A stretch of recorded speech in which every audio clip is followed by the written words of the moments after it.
I do have to say, I am shocked, have been since last week, not by your analysis that suggests that if you increase incentives to leave the workforce, some people will in fact leave the workforce. That's not shocking. That's not revolutionary.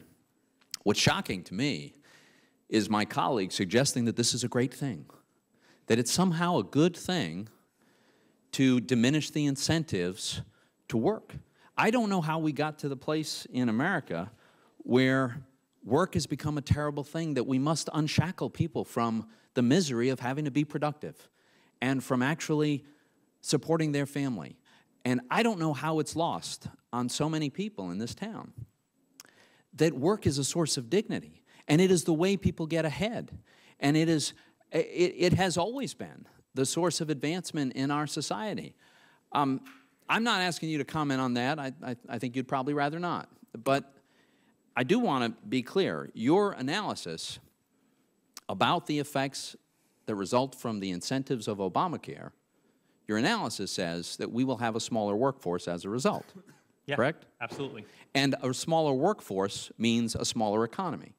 Yes, that is our estimate, Senator. So your analysis is that as a result of this phenomenon, we have less total output, and I think it's very clear that that means less opportunity, less prosperity.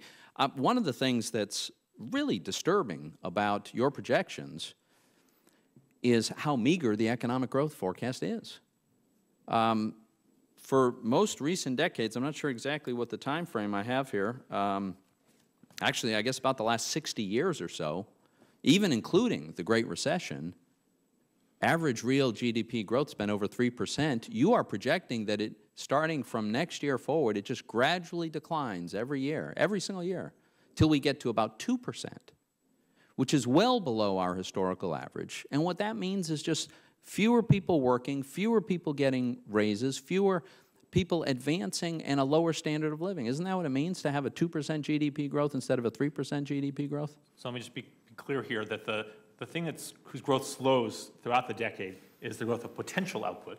We think there will be some recovery of actual output up toward potential as we continue the recovery.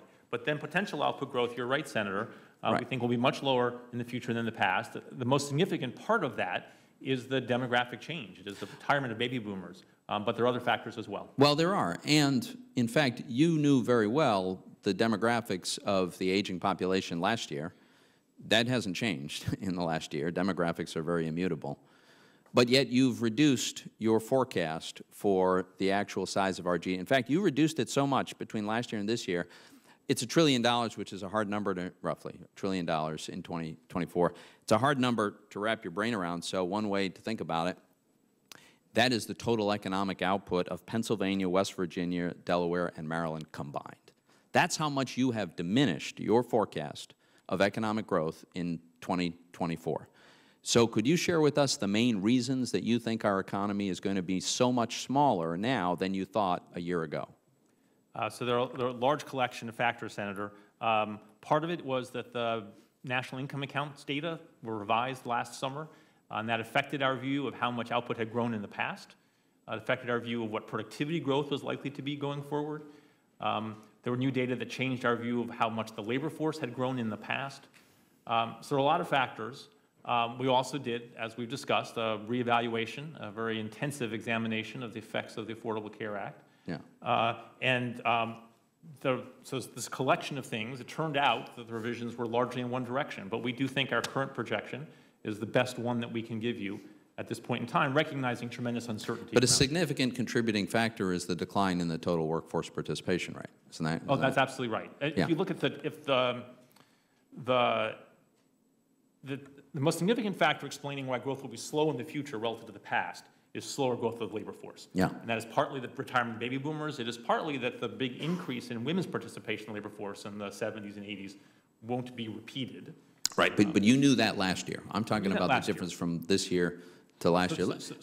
I see my time is out, and I appreciate your answers, Dr. Elmendorf. I would just suggest that since the Great Recession, we've been in this great experiment with virtually, and in some ways completely unprecedented governmental policies, massive expansion in regulatory burdens imposed on the economy, huge tax increases, massive surge in spending, which has since declined somewhat, but is projected to grow again, a completely unprecedented monetary policy.